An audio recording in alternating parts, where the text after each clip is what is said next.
Stock market course for beginner के 12th part में आपका स्वागत है। इस पार्ट में हम जनरल कंसल्टेंसी जिसे आलोक और प्रिंस ने शुरू किया था उसके आगे की जर्नी के बारे में हम बात करेंगे। जनरली 3 टाइप के कंपनी होती हैं, mid cap company, large cap company और स्मॉल कैप कंपनी। और एक टाइप की और भी कंपनी होती है जिसे हम पेनी स्टॉक कहते हैं। उसके बारे में हम इसी लेक्चर में लेकिन बाद में बात करेंगे। तो पहले हमें पता करना होगा कि जनरल कंसल्टेंसी एक मिड कैप कंपनी है, लार्ज कैप कंपनी है या फिर स्मॉल कैप कंपनी है।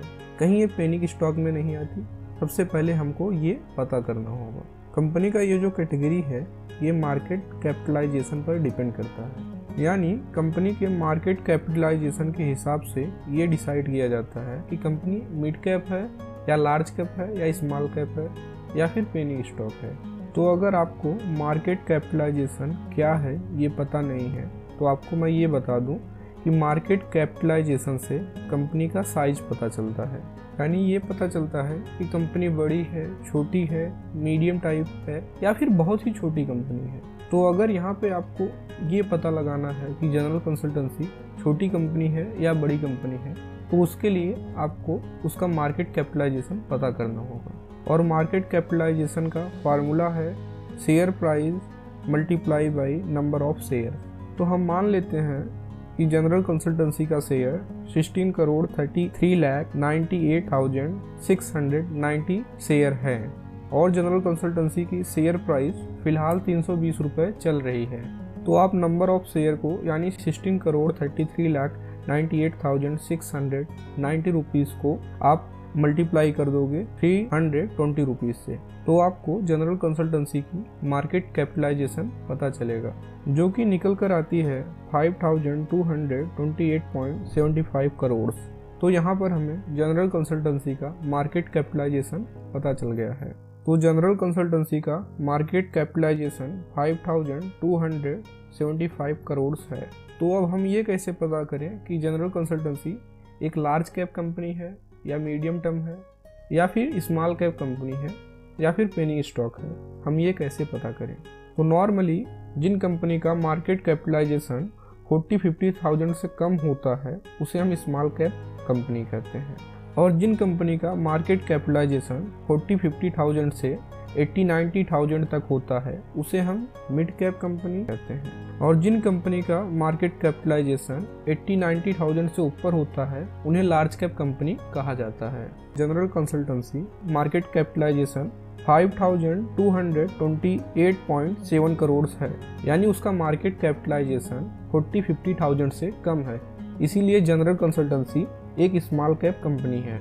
और भी एक कैटेगरी होती है जिसे हम कहते हैं पेनी स्टॉक, यानी जिन कंपनी का शेयर प्राइस बहुत ही ज़्यादा कम होता है और जिनका मार्केट कैपिटलाइजेशन भी बहुत ही ज़्यादा कम होता है उसे हम पेनी स्टॉक कहते हैं। यानी सुजॉल एनर्जी, रिलायंस कम्युनिकेशन ये पेनी स्टॉक कंपनी है, क्योंकि इनका शेयर प्राइस कम है और इनका मार्केट कैपिटलाइजेशन भी बहुत ही ज़्यादा कम है। जनरली जिन कंपनी का शेयर प्राइस 20-30 रुपये के नियर बाई होता है और जिनका मार्केट कैपिटलाइजेशन बहुत ही कम होता है या 100 करोड़ के नीचे होता है उन्हें हम पेनी स्टॉक कहते हैं। इसलिए यहाँ पर आपको इन्वेस्ट करने से पहले 10 बार सोचने की ज़रूरत है। बहुत सारे लोग इन्वेस्ट करते समय वो ये सोचते हैं कि मैं अगर किसी भी बड़ी कंपनी का शेयर खरीदूंगा तो शायद मैं अपने पैसे से 1 ही 2 शेयर खरीद पाऊंगा, लेकिन अगर मैं छोटी प्राइस वाले कंपनी का शेयर खरीदूंगा तो मैं 100-200 रुपये में ही बहुत सारे शेयर खरीद सकता हूँ। अगर कोई शेयर 1 रुपये का है और वो 2 रुपये हो जाता है तो मेरा पैसा सीधा डबल हो जाएगा। वो कुछ इस तरह सोचते हैं। पेनी स्टॉक को कई बार भंगार कैप भी कहा जाता है, क्योंकि पेनी स्टॉक में ज़्यादातर कंपनी भंगार कंपनी होती हैं जो किसी काम की नहीं होती, वो बस चल रही हैं तो चल रही हैं, उनमें ना कुछ ग्रोथ हो रही है ना कुछ ऐसी एक्टिविटी हो रही है जिससे कि कंपनी रिकवर कर पाए। तो अगर आप नए नए इन्वेस्टमेंट स्टार्ट कर रहे हो तो आप इस कैटेगरी से दूर रहें, यानी आप ये बैठा लीजिए अपने दिमाग में कि आपको पेनी स्टॉक में इन्वेस्ट ही नहीं करना है। देखो, ज़्यादा लालच के चक्कर में बहुत सारे लोग पेनी स्टॉक में इन्वेस्ट कर बैठते हैं और शुरुआत में ही अपने कैपिटल को लूज़ कर देते हैं। तो मैं चाहता हूँ कि आप ये गलती बिल्कुल भी मत करें। अगर लार्ज कैप कंपनी की बात करें तो ये वो कंपनी होती हैं जिनकी मार्केट कैपिटलाइजेशन बहुत ही ज़्यादा होती है, यानी 80-19,000 से ऊपर की मार्केट कैप होती है। ये कंपनी काफ़ी स्टेबल कंपनी होती है। ये कंपनी अपने आप को प्रूव कर चुकी होती है और इनका ब्रांड नेम भी काफ़ी बड़ा होता है। Reliance industry, state bank of India, HDFC, TCS, Infosys, ये सारी लार्ज कैप कंपनी है। लार्ज कैप कंपनी को ब्लू चिप कंपनी भी कहा जाता है। Large cap company stable company होती है, यानी अगर कभी भी क्राइसिस भी आ जाए तो ये अपने आप को सस्टेन कर सकती हैं। उस कंपनी के पास उतना बैकअप होता है कि वो ख़राब टाइम पे अपने आप को सस्टेन कर सके। इसलिए लार्ज कैप को काफ़ी सेफ इन्वेस्टमेंट भी कहा जाता है। और लार्ज कैप जो कंपनी होती हैं काफ़ी अच्छे रिटर्न देने के लिए भी जानी जाती है। देखो, ऐसा नहीं है कि अगर कोई कंपनी लार्ज कैप है तो उसमें आप आंख बंद करके इन्वेस्ट कर सकते हो। बिल्कुल भी ऐसा आप मत करना। इन्वेस्ट करते समय बहुत सारी एनालिसिस करना होगा, जिसके बारे में हम धीरे धीरे आगे बात करेंगे।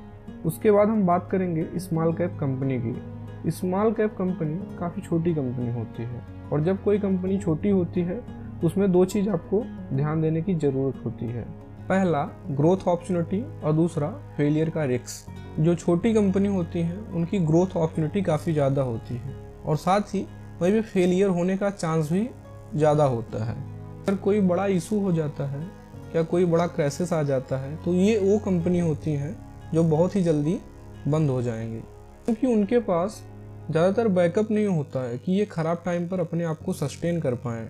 जब भी आप किसी स्मॉल कैप कंपनी का एनालिसिस करोगे तो ज़रूरत है आपको डीप एनालिसिस करने की, क्योंकि यहाँ पर रिस्क ज़्यादा होता है और काफ़ी अच्छे रिटर्न अगर आपको कमाने हैं तो आपको ये चीज़ समझना होगा और सीखना होगा कि रिस्क को मैनेज कैसे करते हैं। कई बार कैटेगरी चाहे जो भी हो, चाहे स्मॉल कैप हो, चाहे मिड कैप हो या लार्ज कैप हो, वहाँ पर अपॉर्चुनिटी ऐसी मिल जाती है जहाँ पर आप काफ़ी अच्छा पैसा कमा सकते हो। जो लॉस अपॉर्चुनिटी है वो काफ़ी कम होता है और जो ग्रोथ अपॉर्चुनिटी है वो काफ़ी ज़्यादा होता है। तो इस तरह से आपको रिस्क मैनेजमेंट सीखना होगा, क्योंकि investment it's all about risk management. तो फिर यहाँ पर हमको पता चल गया है कि जनरल कंसल्टेंसी एक स्मॉल कैप कंपनी है।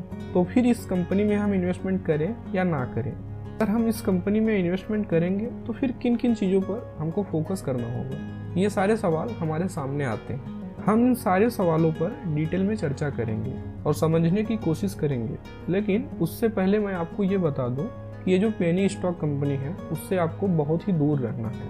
हमेशा आप इससे दूरी बना के रखें। आप सिर्फ लालच में आके पेनी स्टॉक में इन्वेस्ट मत करें, क्योंकि ज़्यादातर पेनी स्टॉक जो कंपनी होती है वो बहुत ही गिरी हुई कंपनी होती है। या तो बैंक करप्सी के नज़दीक होती हैं या फिर किसी स्कैम में फंसी हुई कंपनी होती है। तो स्टॉक मार्केट में इन्वेस्ट करते समय आप पेनी स्टॉक में इन्वेस्ट करने की गलती बिल्कुल भी मत करें। हाँ, अगर आप एक बार एक्सपर्ट हो जाते हो, आप एनालिसिस करने में मास्टर हो जाते हो, तो फिर आप पेनी स्टॉक में इन्वेस्ट करने के लिए सोच सकते हो कि गलती से कोई कंपनी पेनी स्टॉक कैटेगरी में तो नहीं आ गई है।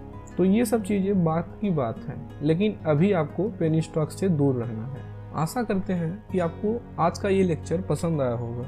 अगर अभी तक आपने अपना डीमैट अकाउंट नहीं ओपन कराया है तो वीडियो के डिस्क्रिप्शन बॉक्स में लिंक है, आप वहां से जाकर अपना डीमैट अकाउंट ओपन करा सकते हैं। अगर आप इसी तरह से वैल्यूएबल नॉलेज चाहते हैं तो अगर आप ये वीडियो फेसबुक पेज पर देख रहे हो तो प्लीज़ आप हमारे पेज को फॉलो कर लो। अगर आप यूट्यूब चैनल पर देख रहे हो तो आप हमारे चैनल को सब्सक्राइब करके बेल आइकन दबा लीजिए। मिलते हैं आप सबसे नेक्स्ट वीडियो में, तब तक के लिए।